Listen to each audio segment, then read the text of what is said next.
আসসালামু আলাইকুম। আজ আমরা ফিরে যাব সেই সময়ে যখন এই পৃথিবীর বুকে মানুষের কোনো নাম নিশানা ছিল না। চারদিকে ছিল কেবল শূন্যতা আর নীরবতা। সেই আদি অন্তহীন সময়ে মহান আল্লাহ রাব্বুল আলামিন এক অসামান্য সিদ্ধান্ত নিলেন। তিনি চাইলেন এই পৃথিবীতে তার একজন প্রতিনিধি বা খলিফা প্রেরণ করবেন। এই উদ্দেশ্যে আল্লাহ তায়ালা আরশে আজিমের সামনে সমস্ত ফেরেশতাদের সমবেত করলেন। আল্লাহর হুকুম পাওয়া মাত্রই নুরানি ফেরেশতারা সারিবদ্ধভাবে দাঁড়িয়ে গেল। তখন আল্লাহ ঘোষণা করলেন, আমি পৃথিবীতে আমার খলিফা সৃষ্টি করতে যাচ্ছি। ফেরেশতারা এই কথা শুনে বিস্মিত হল। তারা বিনীতভাবে জানতে চাইল, হে পরওয়ারদিগার, আপনি কি এমন কাউকে সৃষ্টি করবেন যারা পৃথিবীতে গিয়ে ফাসাদ সৃষ্টি করবে, রক্তগঙ্গা বইয়ে দেবে? অথচ আমরা তো দিনরাত আপনার তাসবিহ পাঠ করছি, আপনার পবিত্রতা ঘোষণা করছি। তাহলে নতুন সৃষ্টির প্রয়োজন কি? আল্লাহ রাব্বুল আলামিন তখন এক গম্ভীর স্বরে উত্তর দিলেন, আমি যা জানি তোমরা তা জানো না। অর্থাৎ এই সৃষ্টির পেছনে যে কি মহান রহস্য লুকিয়ে আছে তা ফেরেশতাদের জ্ঞানের বাইরে ছিল। এরপর শুরু হল আদম সৃষ্টির প্রক্রিয়া। আল্লাহ নির্দেশ দিলেন মাটি সংগ্রহ করা। প্রথমে হযরত জিবরাইল আলাইহিস সালামকে পাঠানো হলো। তিনি যখন জমিন থেকে এক মুঠো মাটি নিতে গেলেন, তখন মাটি কেঁদে উঠল। মাটি আর্তনাদ করে বলল, দোহাই আল্লাহর, আমাকে নিও না। আমাকে দিয়ে যাদের সৃষ্টি করা হবে তারা আল্লাহর অবাধ্য হবে, পাপ করবে, আর সেই পাপের শাস্তি হিসেবে আমাকেও জাহান্নামের আগুনে পুড়তে হবে। আমার সেই শক্তি নেই। মাটির এই করুণ ফরিয়াদ শুনে জিবরাইল আলাইহিসসালাম খালি হাতে ফিরে গেলেন। এরপর হযরত মিকাইল আলাইহিসসালাম এবং ইসরাফিল আলাইহিসসালামকে পাঠানো হলো। কিন্তু মাটির কান্না ও কাকুতি মিনতিতে তারাও দয়াপরবশ হয়ে খালি হাতে ফিরে এলেন। অবশেষে আল্লাহ পাঠালেন মৃত্যুর ফেরেশতা হযরত আজরাইল আলাইহিসসালামকে। তিনি পৃথিবীতে নামলেন। মাটি আবারও সেই একই মিনতি শুরু করল। কিন্তু আজরাইল আলাইহিসসালাম ছিলেন অটল। তিনি বললেন, তোমার কান্নার চেয়ে আমার রব্বের হুকুম পালন করা বেশি জরুরি। এই বলে তিনি পৃথিবী থেকে মাটি খামচে তুলে নিলেন এবং আল্লাহর দরবারে হাজির হলেন। আল্লাহ তার এই দৃঢ়তা দেখে খুশি হলেন এবং বললেন, হে আজরাইল, যেহেতু তুমি মাটির মায়া ত্যাগ করে আমার হুকুম পালন করেছ, তাই তোমাকেই আমি মানুষের রূহ কবজ করার দায়িত্ব দিলাম। পৃথিবীর বিভিন্ন স্থান থেকে আনা সেই মাটি মক্কার অদূরে রাখা হল। সেখানে আল্লাহর নির্দেশে রহমতের বৃষ্টি হল, আবার রোদের তাপে তা শুকালো। দীর্ঘ সময় ধরে এভাবে প্রক্রিয়াজাত হয়ে তৈরি হল হযরত আদম আলাইহিসসালামের মাটির দেহ। এরপর সেই দেহটি জান্নাতে রাখা হল, কিন্তু তাতে তখনও প্রাণ দেওয়া হয়। ফেরেশতারা দলে দলে সেই অদ্ভুত সৃষ্টি দেখতে আসত। তারা অবাক হয়ে ভাবত, মাটির তৈরি এই দেহ দিয়ে আল্লাহ কি করবেন? কিন্তু ফেরেশতাদের সর্দার আজাজিল, যে পরে শয়তান হয়, সে এই মাটির দেহ দেখে তাচ্ছিল্য করত। সে লাথি মেরে ঠং ঠং শব্দ করত আর গর্ব করে বলতো, আমি আগুনের তৈরি, আরে তুচ্ছ মাটির তৈরি। এর শ্রেষ্ঠত্ব আমি কখনোই মানব না। তার মনে তখন থেকেই হিংসার বীজ বোনা হয়ে গিয়েছিল। এরপর এলো সেই মহেন্দ্রক্ষণ।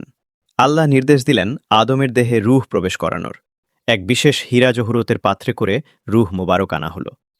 আল্লাহর আদেশে রূহ যখন আদমের দেহে প্রবেশ করল, তখন ধীরে ধীরে মাটির পুতুলটি জীবন্ত হয়ে উঠল। চোখ মেললেন হযরত আদম আলাইহিসসালাম, উঠে বসলেন এবং একটি হাঁচি দিলেন।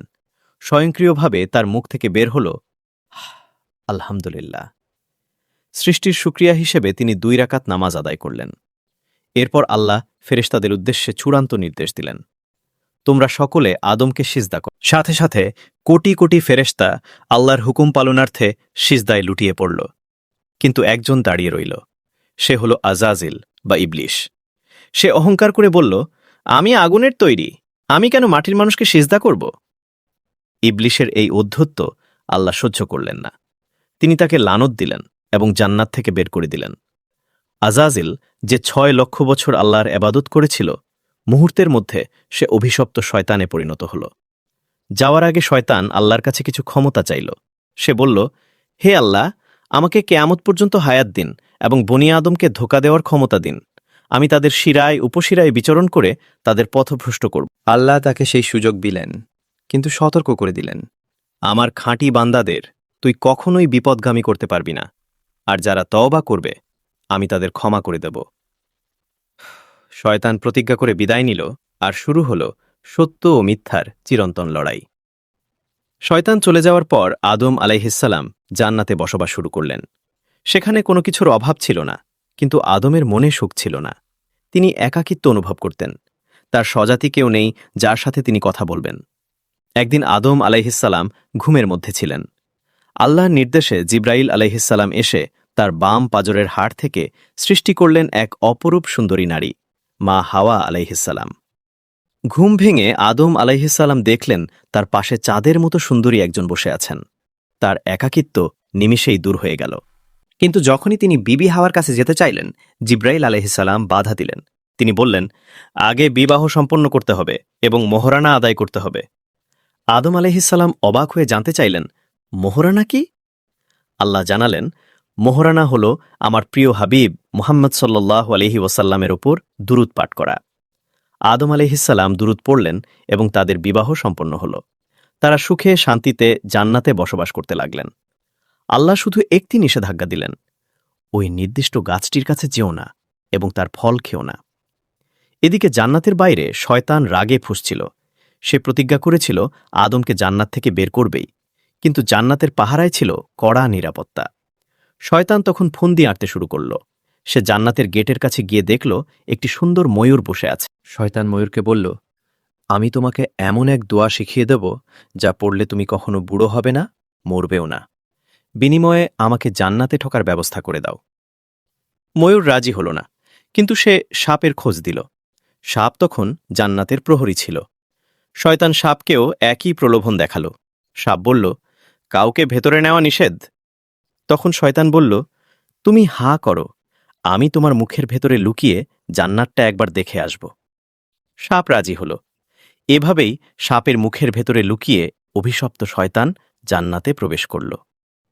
জান্নাতে প্রবেশ করে শয়তান বিবি হাওয়ার সামনে গিয়ে কান্না শুরু করল। বিবি হাওয়া জিজ্ঞেস করলেন, তুমি কাঁদছ কেন? শয়তান বলল, আমি তোমাদের করুণ পরিণতির কথা ভেবে কাঁদছি। আল্লাহ তোমাদের শীঘ্রই এখান থেকে বের করে দেবেন। তবে যদি তোমরা ওই গাছের ফল খাও, তবে তোমরা চিরস্থায়ীভাবে ফেরেশতা হয়ে যাবে এবং এখানেই থাকতে পারবে। বিবি হাওয়া প্রথমে বিশ্বাস করলেন না। তখন শয়তান আল্লাহর নামে কসম খেল। আল্লাহর নামে কসম খাওয়ায় সরলমনা বিবি হাওয়া তার কথা বিশ্বাস করলেন। তিনি নিষিদ্ধ ফলের অর্ধেক নিজে খেলেন এবং বাকি অর্ধেক আদম আলাইহিসসালামকে খাওয়ালেন। সেই ফল খাওয়ার সাথে সাথেই ঘটে গেল এক মহাবিপর্যয়। জান্নাতের সেই নূরের পোশাক তাদের শরীর থেকে খসে পড়ল। তাদের শরীর থেকে জান্নাতের সুঘ্রাণ হারিয়ে গেল। তারা বুঝতে পারলেন তারা আল্লাহর হুকুম অমান্য করে ফেলেছেন। আল্লাহ রাগান্বিত হলেন। তিনি হুকুম দিলেন, নেমে যাও এখান থেকে, তোমরা একে অপরের শত্রু হিসেবে পৃথিবীতে বসবাস করো।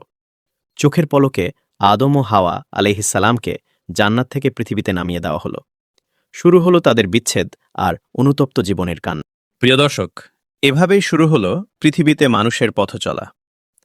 আমাদের আদি পিতামাতার এই ভুল এবং তওবার কাহিনী আমাদের জন্য এক বিশাল শিক্ষা। ভিডিওটি কেমন লাগলো তা কমেন্টে জানান। এর পরবর্তী পর্বে আমরা জানব পৃথিবীতে এসে আদম ও হাওয়া কিভাবে একে অপরকে খুঁজে পেলেন এবং কিভাবে জীবন সংগ্রাম শুরু করলেন। সেই রোমাঞ্চকর কাহিনী জানতে আমাদের চ্যানেলটি সাবস্ক্রাইব করে পাশেই থাকুন। ধন্যবাদ।